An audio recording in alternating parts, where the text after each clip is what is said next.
On May 4th, 1970, April 23rd, 1969, the Vietnam War rages. Students march, soldiers stand. A single shot.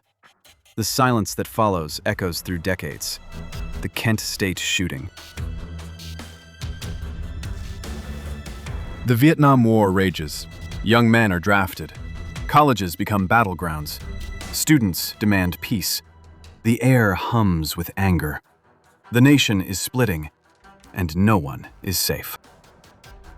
Protesters chant, police arrest, campuses erupt. The government calls it unpatriotic, but the students know silence means complicity. They march, they risk, they fight for a voice. Kent State University, Ohio, a microcosm of the nation. Students paint "End War" on buildings. Faculty debate. Parents worry. The university becomes a flashpoint for a generation's fury. April 23rd, 1970. The Vietnam War escalates. Nixon sends troops to Cambodia. Students erupt. The protests spread.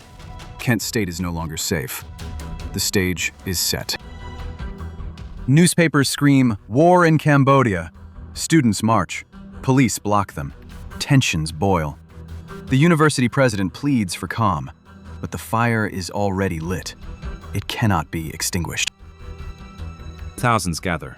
Banners wave. The air is thick with distrust. Soldiers are called in. The city trembles.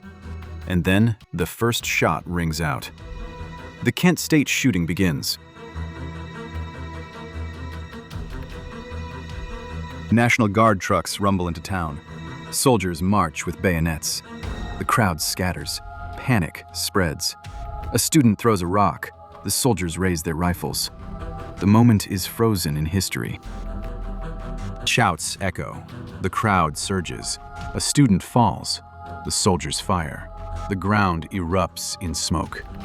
The chaos is deafening. No one knows who fired first, but the damage is done.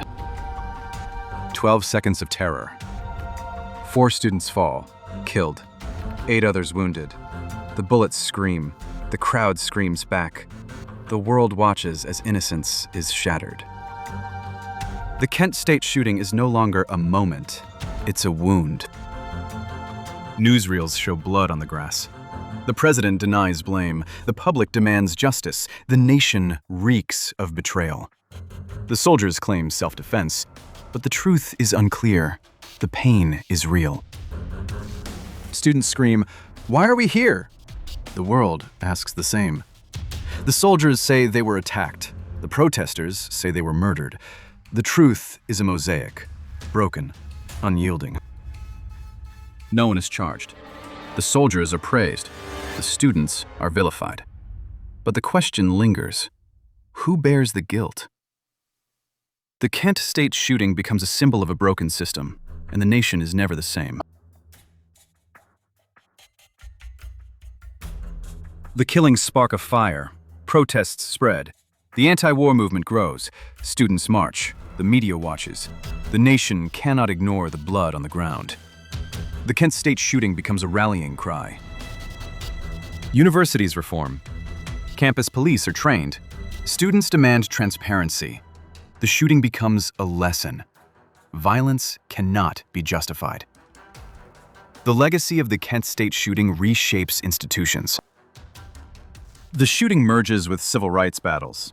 Black students join the fight. The lines blur. Race, class, power. The Kent State shooting becomes part of a larger fight for dignity. A monument rises on campus. 4 names etched in stone. Visitors lay flowers. The wounds remain. The Kent State shooting is not forgotten. It is remembered. Forever. Today, the names are chanted. The lesson is clear. Power must be checked. Protests echo. The Kent State shooting. The past is not dead. It is alive in every march, every demand for justice. The blood on the grass is a warning. The silence after the shots is a lesson. The Kent State shooting teaches that history is not a spectator sport. It is a mirror, and we must look into it. Explore more untold stories. Subscribe for history that matters.